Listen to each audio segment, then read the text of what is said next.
Tu peux lancer un business IA dès aujourd'hui, sans produit, sans code, sans audience, et ce business peut littéralement changer tes revenus dans les 90 prochains jours. Ce n'est pas un mythe, c'est un modèle que des centaines d'entrepreneurs utilisent déjà et tu vas voir comment le reproduire chez toi dès aujourd'hui. Avec l'essor de l'intelligence artificielle, une demande énorme s'est créée. Des milliers de business sont à la course à l'intégration de l'intelligence artificielle pour ne pas se voir dépassés par leurs compétiteurs et ne pas faire faillite. Ceci crée un marché énorme et une opportunité pour toi de te lancer dès aujourd'hui et de capitaliser sur cette traîne pour créer de la richesse. Dans cette vidéo, tu vas découvrir le business exact que tu peux lancer avec l'intelligence artificielle pour générer des revenus énormes, les 6 étapes pour le mettre en place et je mettrai aussi à ta disposition des outils et supports que tu peux utiliser pour te lancer dès aujourd'hui sans friction. Mais avant de te montrer ce système étape par étape, laisse-moi te présenter en quoi consiste exactement ce business. C'est un business dans lequel tu aides les particuliers et les entreprises à intégrer et à exploiter l'intelligence artificielle. Tu sais, tu t'es probablement déjà rendu compte de cela. L'intelligence artificielle, c'est génial, mais chaque jour de nouveaux outils sortent et des outils qui promettent de faire des choses encore plus impressionnantes. Bien que cela soit une bonne nouvelle pour les propriétaires de business, ça crée aussi un gros problème, celui du choix. Tu sais, les propriétaires de business ont souvent un budget limité pour atteindre leurs objectifs et donc ils ne veulent pas tâtonner lorsqu'ils devront prendre une décision sur quel outil utiliser ou quel outil adopter pour leur business et quel outil ne pas adopter. Ils veulent utiliser leur argent de la manière la plus efficace possible. Et malheureusement, le fait qu'il y a aujourd'hui 1001 outils d'intelligence artificielle pour résoudre le même problème ne les arrange pas. C'est là que tu entres en jeu. Tu te positionnes comme un conseiller pour leur permettre de discerner les bons outils des moins bons afin de pouvoir utiliser leur budget de la manière la plus efficace. Avec ce modèle de business, tu peux agir en tant que créateur de contenu, consultant, intégrateur, formateur ou même stratège IA. Ici, tu ne créeras pas d'outils, tu exploiteras ce qui existe déjà pour créer de la valeur rapidement. Et ce business, c'est le business de consultant en intelligence artificielle. Et tu vas voir sur cette vidéo qu'il a un potentiel énorme pour générer du revenu. Mais avant de te montrer toutes les sources de revenus que tu peux développer avec un tel business, laisse-moi répondre à une question cruciale. Pourquoi je pense que ce business peut te rendre extrêmement riche? Eh bien parce que le marché de l'intelligence artificielle est en croissance explosive. Tous les business du monde, ou sinon presque tout, essayent d'intégrer l'intelligence artificielle aujourd'hui pour ne pas se voir dépassés par leurs compétiteurs. Les plus grosses sociétés du monde sont la course de l'intelligence artificielle. Et les petites sociétés essaient de trouver des moyens ingénieux pour intégrer l'intelligence artificielle à leur process afin d'améliorer leurs produits et mieux servir leur clientèle. Ceci représente effectivement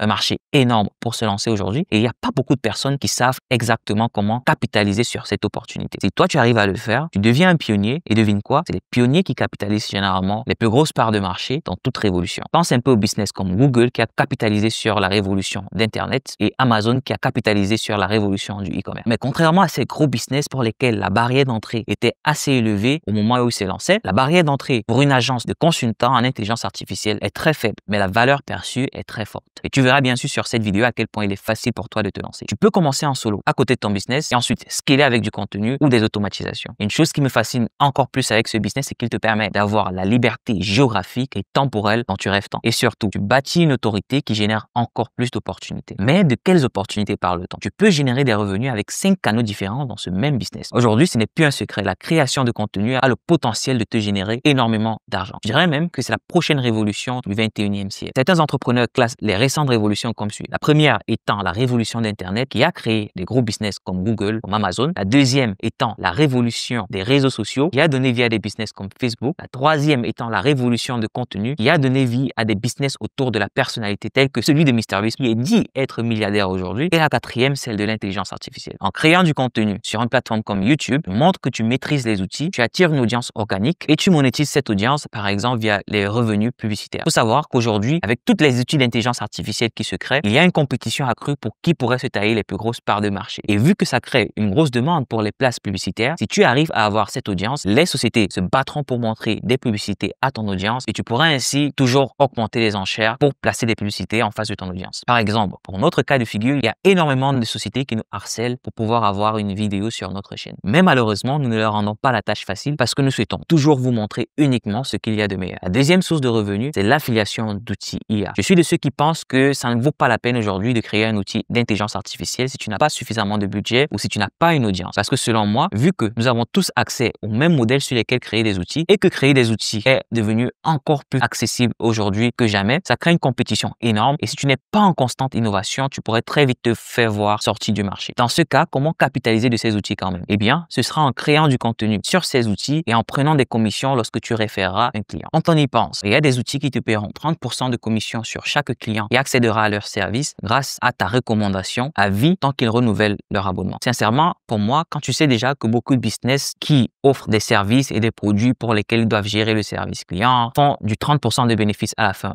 de toutes ces actions, tu te dis, bah, autant mieux tester des outils, trouver ce qui marche le mieux, recommander ça à des personnes qui en ont besoin et prendre 30% à vie et voire même plus parfois parce que plus il y a d'outils qui veulent avoir accès à ton audience, plus ils sont ouverts à te proposer une offre intéressante. Tu vois là que pour mettre en place cette source de revenus énorme, aucune production de produits n'est nécessaire. Troisième source de revenus, un service de consulting individuel. Ici, tu guides simplement tes clients sur comment intégrer l'intelligence artificielle et l'implémenter dans leur business. Tu fais avec tes clients des sessions stratégiques facturées à l'heure ou au forfait. Quatrième source de revenus, des offres d'agence. Tu peux proposer de faire tout le travail pour tes clients, c'est-à-dire créer des automatisations pour réaliser des tâches récurrentes dans leur business et les intégrer à des forfaits. Tu peux faire le travail toi-même ou tu peux déléguer à des freelances. Et la cinquième source de revenus, c'est une formation et des produits digitaux. Tu peux transformer tout ce que tu fais en accompagnement en une méthode vendable, une formation, et tu peux la vendre à tes clients sans avoir besoin d'intervenir. Si ce business t'intéresse et que tu souhaites donc vivre de ce dernier, voici les 6 étapes pour te lancer de manière concrète et efficace. Étape numéro 1, choisir ta niche et définir ton client cible. C'est quoi une niche et pourquoi c'est important? Une niche, c'est un segment de marché précis avec un type de client, un besoin clair et un langage spécifique. Pour bien comprendre ce qu'est une niche, il faut qu'on parle du framework des 3 grands marchés. Tous les business du monde se rangent dans l'un de ces 3 grands marchés universels. Le marché de la richesse qui contient tout ce qui est argent,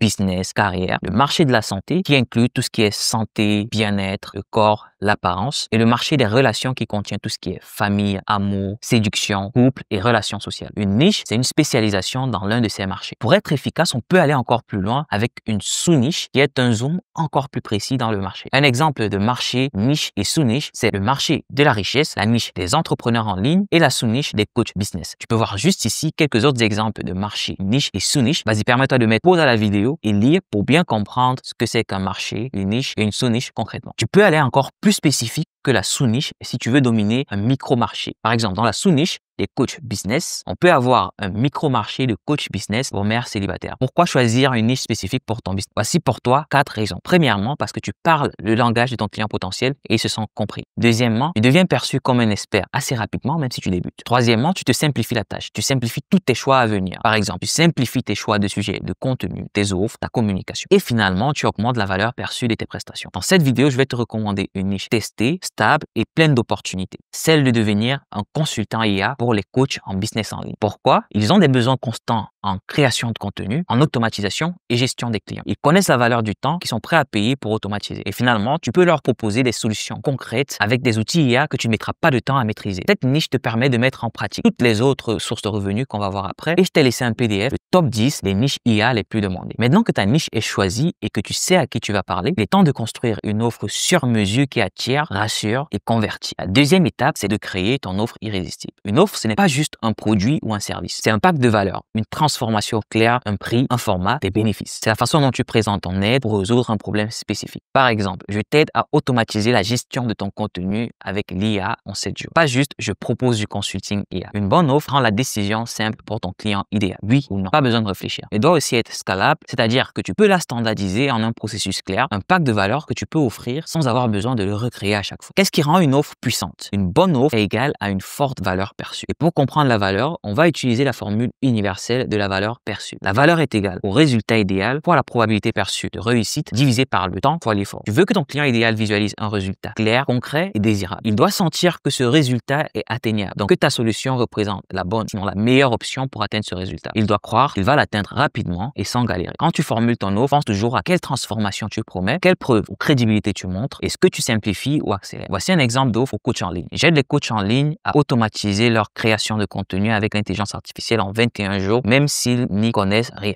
Ici, ton public cible, ce sera les coachs en ligne, effectivement. Tu pourras nommer ton offre comme Système IA Express pour coach, 21 jours pour automatiser la création de contenu. Et cette offre peut contenir un appel de diagnostic initial pour identifier les objectifs, les besoins et les blocages, un plan d'action personnalisé IA où vous allez définir ensemble les outils d'intelligence artificielle à mettre en place, par exemple ChatGPT, Frog, Make et n8n, l'implémentation guidée via Zoom ou Google Meet où tu vas aider ton client à mettre en place ces automatisations, un accès à des templates exclusifs qui sont des prompts, des scénarios d'automatisation de contenu, contenu et finalement peut-être un support de 21 jours via email ou WhatsApp pour débloquer rapidement, rassurer ou corriger. Tu peux attribuer un prix à cette offre allant de 300 € à 1000 € dépendant de l'étendue de tes compétences et de la profondeur de ton accompagnement. Ceci te servira d'offre principale et toutes les autres sources de revenus tourneront autour de cette offre. Par exemple, le revenu en affiliation et le revenu de la création de contenu. Je t'ai laissé en bonus 10 exemples d'offres d'intelligence artificielle à l'emploi. Maintenant que tu as une offre claire, tu dois la mettre en forme, la rendre visible et surtout permettre aux gens de te contacter. Et c'est exactement ce qu'on va voir dans la prochaine étape. Mettre en place ton business de consultation IA. Ton système sera basé sur 3 éléments clés. Une chaîne YouTube de niche, un lien de réservation d'appel et un système d'affiliation prêt à l'emploi. Premier élément, créer ta chaîne YouTube. Pour créer une chaîne YouTube, il te faudra avoir une boîte Gmail. Donc, si tu n'as pas encore une boîte Gmail, va sur Google et crée-toi une adresse mail Gmail. Une fois que c'est fait, va sur YouTube, clique sur ton profil et clique sur créer une chaîne, create a channel, ou alors sur YouTube Studio. Tu seras redirigé vers une fenêtre comme celle-ci. Avant de remplir le nom de ta chaîne et les informations correspondantes, il faut que tu choisisses un nom de chaîne. Ne le fais pas sur un coup de tête. Il faut que tu te rassures que ce nom est disponible sur YouTube et si ton projet est suffisamment sérieux, que ce nom soit disponible sur d'autres réseaux sociaux tels que Instagram, TikTok, X, Twitter et même que tu puisses acheter un nom de domaine correspondant par après. Pour vérifier, va sur l'outil de vérification de nom de domaine de Hostinger, lien dans la description et saisis le nom de domaine que tu souhaites utiliser. Pour mon exemple, j'ai testé Coach AI Master qui est disponible. Ensuite, dans ton URL, saisis YouTube, /, le nom que tu souhaites avoir et vérifie si tu reçois une page comme celle-ci. Si oui, c'est que le nom est disponible. Fais de même pour Instagram, TikTok et les autres plateformes pour vérifier si le nom est disponible. À chaque fois, si tu reçois une page d'erreur, ça veut dire que le nom est disponible et n'est pas encore utilisé. Et tu peux donc l'utiliser. On va remplir le nom de la chaîne, on va ajouter une photo de profil rapidement et le tour est joué, notre chaîne est créée. Une fois que tu as créé la chaîne, il te faut remplir quelques éléments de base. Et tu vas remplir les informations au fur et à mesure. Par exemple, les tags de la chaîne, la description de vidéo par défaut. Je t'ai laissé un modèle de description dans la description de cette vidéo. Pour trouver des tags pertinents pour ta chaîne, tu peux utiliser le Google Keyword Planner en allant sur ads.google.com et en retrouvant le Keyword Planner. De là, tu peux rechercher les mots-clés principaux qui tournent autour de la thématique de ta chaîne. Ensuite, tu vas copier les propositions que YouTube te donne et tu vas les coller comme tag de ta chaîne. Si tu souhaites que je fasse une vidéo complète sur comment configurer une chaîne YouTube, laisse-moi savoir dans les commentaires de cette vidéo. N'oublie surtout pas d'ajouter une bannière à ta chaîne YouTube. Très important, avant de poster une quelconque vidéo sur ta chaîne, tâche d'utiliser ces quelques astuces. Premièrement, n'oublie surtout pas d'avoir une bannière, une photo de profil, une description pour ta chaîne dans laquelle figurera le lien pour réserver un appel avec toi. On va créer ensemble ce lien en quelques secondes. Deuxièmement, assure-toi de créer tes 10 premières vidéos avant même de poster ta toute première vidéo. C'est très important. Et si tu souhaites que je fasse une vidéo pour t'expliquer pourquoi ça l'est, laisse-moi savoir dans les commentaires. Une fois que ta chaîne est prête à recevoir du trafic, il est temps de configurer le lien qui va te permettre de convertir les vues en clients. Pour ton lien de réservation d'appel, je te recommande fortement d'utiliser gratuitement Google Calendar auquel tu auras directement accès via l'email que tu auras créé au début de cette vidéo. Dans ton URL, saisis calendar.google.com ou clique simplement ici et ensuite sur Calendar. Une fois que tu es sur ta page de calendrier, clique sur le bouton Add a Bookable Link juste ici et prends le temps de configurer tes horaires de disponibilité. Ensuite, valide et là, tu pourras prévisualiser ta page de calendrier ou simplement copier le lien que tu ajouteras à ta chaîne YouTube ainsi qu'à toutes tes prochaines vidéos. Comme bonne pratique, dans tes vidéos, tu voudras rappeler aux gens qu'ils peuvent réserver des appels avec toi en cliquant sur le lien dans la description de la vidéo. Et maintenant, tu vas voir comment créer la deuxième source de revenus automatique, l'affiliation IA. Très important. Pour chaque outil que tu recommanderas sur une ou plusieurs de tes vidéos, tu veux avoir un lien d'affiliation. Pour obtenir le lien d'affiliation d'un outil, va sur Google, saisis le nom de l'outil, puis Affiliate Program. Si cet outil a un programme d'affiliation, tu trouveras probablement le lien vers ce programme parmi les premiers résultats de recherche. Par exemple, ici, on a fait la recherche du programme d'affiliation de SopMagic et on a cliqué sur le premier lien qui nous a redirigé vers une page comme celle-ci. Ensuite, crée un compte sur la plateforme d'affiliation. Une fois que tu auras créé un compte, tu viendras remplir ce Google Sheet que je t'ai laissé dans la description de cette vidéo avec ces différents éléments. Par exemple, ton lien d'affiliation, l'offre que tu as pu avoir sur cette plateforme. Par exemple, pour SopMagic, j'ai une offre qui te permet d'avoir un pourcentage de réduction. Le lien vers la plateforme pour que tu puisses vérifier combien tu as gagné en affiliation sur cette plateforme et ton code promotionnel si tu en as. Malheureusement, les liens d'affiliation que tu recevras de certaines plateformes seront en général longs et pas très beaux à regarder, surtout dans la description de tes vidéos. Donc, je te recommande d'utiliser une plateforme telle que Bitly pour raccourcir ces liens d'affiliation avant de les mettre dans ta base de données de liens d'affiliation. Où est-ce que tu peux utiliser tes liens d'affiliation? Tu peux les mettre dans les PDF et les outils que tu créeras pour ton audience. Tu peux aussi partager manuellement avec tes clients et clients potentiels qui pourraient avoir besoin d'utiliser certains de ces outils. Surtout, ne néglige pas cela parce que ça peut représenter une source de revenus énorme. Imagine simplement que tu arrives à avoir 10 personnes qui prennent un abonnement de 30 € sur lequel tu as 30% chaque mois. Ça représentera 100 $ en revenus passifs. Et plus tu grandis, plus tu arriveras à avoir des clients et plus ce revenu passif sera conséquent. Ton système est prêt. Les fondations sont posées. Mais une chaîne vide ne vend rien. Il est temps maintenant de créer ton premier contenu pour attirer ton audience idéale. Et c'est exactement exactement ce qu'on va construire dans la prochaine étape. Premièrement, il faudra que tu trouves l'idée de ta première vidéo ou de tes 10 premières vidéos. Voici donc 3 méthodes pour trouver tes premières idées de vidéos. Premièrement, rechercher YouTube dans ta niche. Rien de mieux que de rechercher sur YouTube pour voir ce qui marche déjà pour ta niche, pour voir ce que ton audience potentielle regarde déjà. Tape les mots-clés liés à ta niche et observe les formats, les titres et les vidéos populaires. Deuxième méthode, recherche sur Google. Saisis comment suivi du problème de ton avatar idéal ou explore des forums de coach dans ta niche pour identifier les questions fréquentes. Et finalement, si tu as les moyens, utilise des outils comme Answer the Public, vidIQ et TubeBuddy pour détecter les requêtes les plus fréquentes. En recherchant ces idées de business, garde en tête que ton point focal doit toujours être ton client idéal. Ton avatar client est la base de tout. Donc, tu veux te poser la question, quels sont les différents problèmes que ton avatar client pourrait avoir dans la quête de leur résultat idéal, le résultat idéal que tu auras formulé dans ton offre au préalable. Liste ces différents problèmes, compare ces problèmes avec les différentes requêtes que tu as trouvées sur YouTube et décide ainsi d'une liste de tes 10 premières vidéos. Utiliser cette approche va créer un effet boule de neige. Ça va te permettre de te rassurer que tu ne crées pas des vidéos de façon aléatoire et que quelqu'un qui tombe sur l'une de tes vidéos sera probablement intéressé par la prochaine. Ceci va te permettre d'avoir une narration cohérente d'une vidéo à une autre, une volonté de binge-watcher tes vidéos, c'est-à-dire que ça aura un effet de série sur tes viewers et ça te permettra de construire une autorité rapide sur ton sujet. Petite astuce, tu peux y inclure des vidéos où tu utilises le concept qu'on appelle le vol d'autorité, c'est-à-dire des vidéos dans lesquelles tu parles d'une autre personne ou personnalité qui a déjà de l'autorité dans ta niche ou sous-niche. Une fois que tu as la liste de tes 10 premières vidéos, il faut que tu passes à la création de ces vidéos. Et pour cela, j'ai créé un framework qu'on utilise déjà en équipe et que tu peux réutiliser. Et ce framework commence par remplir ce document que tu vois à l'écran. Ce document te permettra de bien visualiser qui est la personne à laquelle tu parles, quel est le résultat idéal que la personne souhaite atteindre, quelle est la problématique que la personne a, donc sa situation actuelle, quelle est la méthode conventionnelle pour résoudre le problème, la méthode existante que tu peux trouver via les vidéos de d'autres youtubeurs sur ta niche et quelle est la nouvelle méthode ou la méthode améliorée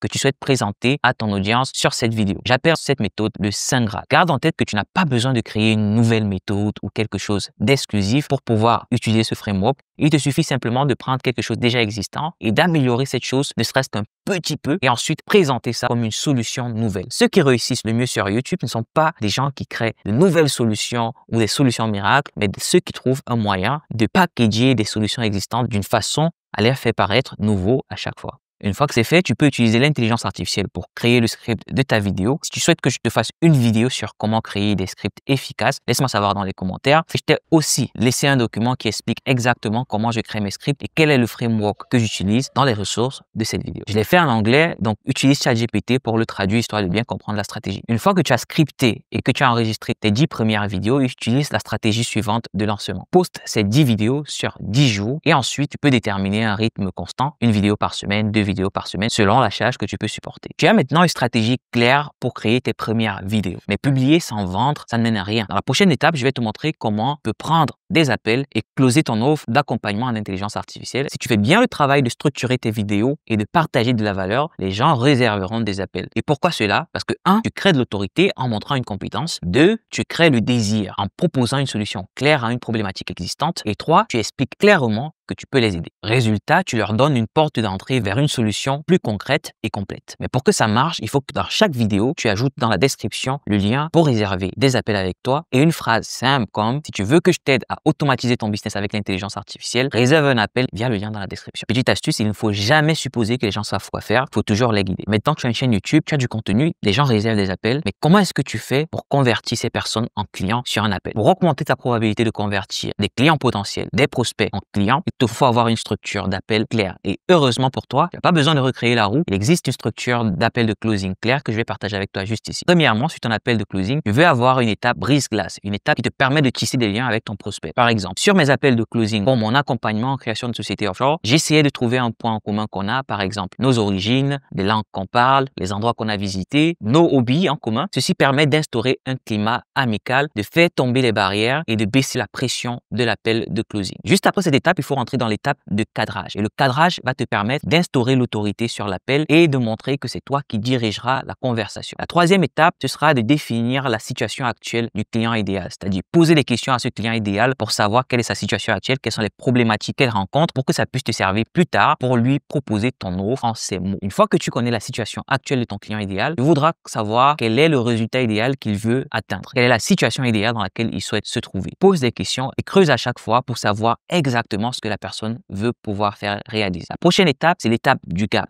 Il demandera au client quelles sont les choses qu'il a déjà eu à implémenter, qu'est-ce qu'il a essayé, qu'est-ce qui a marché et qu'est-ce qui n'a pas marché, histoire de savoir ce que tu pourras mettre en avant pour lui permettre d'atteindre son résultat idéal. Une fois que tu as fait tout ceci, tu passes à une phase de transition pour quitter de la phase où tu poses des questions à ton client vers la phase où tu présentes ta solution et ton offre. Une fois que tu as présenté ton offre, ce sera la phase de closing où tu proposes le prix et tu gardes le silence. Ceci va probablement amener ton client potentiel à te poser des objections et donc tu rentres dans la prochaine phase qui sera la phase de réponse aux objections. En gros, c'est à ça que ressemble un appel de closing. Je t'ai laissé dans les ressources le lien vers une présentation que tu peux utiliser pour tes appels de closing ainsi que des questions que tu peux poser et tout le framework en écrit et détaillé pour que tu puisses faire des appels de closing efficaces. Tu as maintenant les clés pour convertir tes prospects en clients. Mais une fois que tes clients arrivent, il faut savoir bien t'organiser, délivrer la valeur et surtout préparer ton business à scaler. Ce qui nous ramène à l'étape numéro 6, organiser et scaler ton business. Alors, il est très important pour toi d'organiser ton business parce que dès les premiers clients, tu peux très rapidement te retrouver débordé si tu n'as pas la structure claire. Ça m'est arrivé et la solution était de structurer et d'organiser le business. Sans planification, tu risques d'oublier les tâches clés, d'interrompre ton rythme de création de contenu et de passer à côté d'opportunités clients. Il m'arrivait souvent de me rendre compte après des mois que j'ai reçu des emails de personnes qui étaient intéressées par ma solution, des messages sur Instagram, sur TikTok et juste parce que je n'avais pas de processus clair pour vérifier ces différentes plateformes et répondre à ces personnes qui me contactent, je passais très probablement à côté d'opportunités d'avoir de nouveaux clients. Un outil qui m'a énormément aidé dans la structuration de mon business est Google Workspace. C'est le QG de ton business et c'est l'outil numéro 1 que je recommande, surtout si tu commences seul. En réalité, beaucoup des outils que tu peux utiliser dans Google Workspace sont déjà disponibles dans la version gratuite de Google à laquelle tu as accès avec l'adresse Gmail que tu as créée dès le début de cette vidéo. Mais pourquoi aller avec Google Workspace? En une seule plateforme, il te donne accès à des emails professionnels, un Drive pour stocker tes données et fichiers, Google Docs pour créer tes documents, Google Sheets pour gérer tes bases de données, à Google Calendar pour créer un système pour réserver des appels et à Google Meet pour faire tes visioconférences. Il y a aussi beaucoup d'autres outils que tu peux trouver dans l'offre de Google Workspace, mais voilà les outils essentiels. Avec Google Workspace, tu n'as pas besoin de 10 outils différents et ceci te réduit énormément les coûts. C'est facile à gérer que tu sois seul ou en équipe et c'est parfait pour instaurer les bases nécessaires pour une collaboration future. Donc tu pourras très facilement scaler ton business sans avoir besoin d'aller sur d'autres plateformes, sans avoir besoin de changer tes systèmes de base ou de faire de très grosses réformes. Ce que j'aime le plus avec Google Workspace, c'est qu'il te permet de centraliser tous tes fichiers, toutes tes ressources à un seul endroit, que ce soit tes clients, tes scripts, tes vidéos, tes liens d'affiliation, etc. Ensuite, pour te permettre de rester focus sur tes objectifs et focus sur les tâches que tu dois réaliser au quotidien, il te faut créer un calendrier. Et pour ça, je te recommande d'utiliser Google Calendar. L'erreur fréquente de la plupart des consultants, c'est qu'ils vivent au jour le jour. Ils arrêtent de créer du contenu une fois qu'ils ont 2 clients. Dans la préparation de ton calendrier, il y a 3 tâches qui vont toujours te permettre d'aller de l'avant. Et toute autre activité qui n'est pas compatible avec l'une de ces 3 tâches sera une activité superflue que tu dois probablement retirer de ton calendrier. La première tâche, ce sera la création de contenu. Tu veux avoir des plages de temps dédiées à la création de contenu. Deuxième activité, c'est la création de produits. Tu veux dédier du temps chaque jour pour travailler sur tes produits, pour les améliorer et pour créer de nouvelles offres. Et troisième tâche, c'est la création et l'amélioration de tes systèmes. Tu veux prendre du temps pour créer de nouveaux systèmes, améliorer tes systèmes existants et embaucher des personnes qui peuvent t'aider à améliorer ces systèmes, améliorer tes produits ou même améliorer la création de ton contenu. Quand tu commences à avoir de l'autorité, plus de vidéos, plus de clients et des témoignages, prends un nom de domaine pour renforcer ton image professionnelle. Crée un mini site vitrine avec Hostinger sur lequel tu peux afficher ton offre, quelques témoignages, un lien vers ton calendrier pour réserver un appel avec toi et tes réseaux sociaux, notamment YouTube. Tu n'as absolument pas besoin d'un site compliqué, une page suffirait. Une fois que ton business tourne, que tu as du revenu conséquent et que tu construis l'autorité dont nous avons parlé il y a quelques secondes, tu peux commencer à amorcer petit à petit ta phase de scaling horizontal en créant de nouvelles offres annexes. Par exemple, un pack de scénarios d'automatisation, des templates Notion et des mini-formations. Tu peux même développer ton propre outil IA basé sur les besoins de ta communauté. Et surtout, chaque offre est égale à une nouvelle source de revenus. Tu as maintenant toutes les pièces du puzzle pour lancer ton business de consulting avec l'intelligence artificielle. Bien que le consulting te ramènera un revenu conséquent, il demandera encore de ton temps pour pouvoir délivrer de la valeur. Une source de revenus que tu peux intégrer à ton business qui ne te demandera pas de ta présence et qui peut te créer un revenu conséquent, c'est de créer un produit digital. Et je te montre comment le faire dans cette vidéo.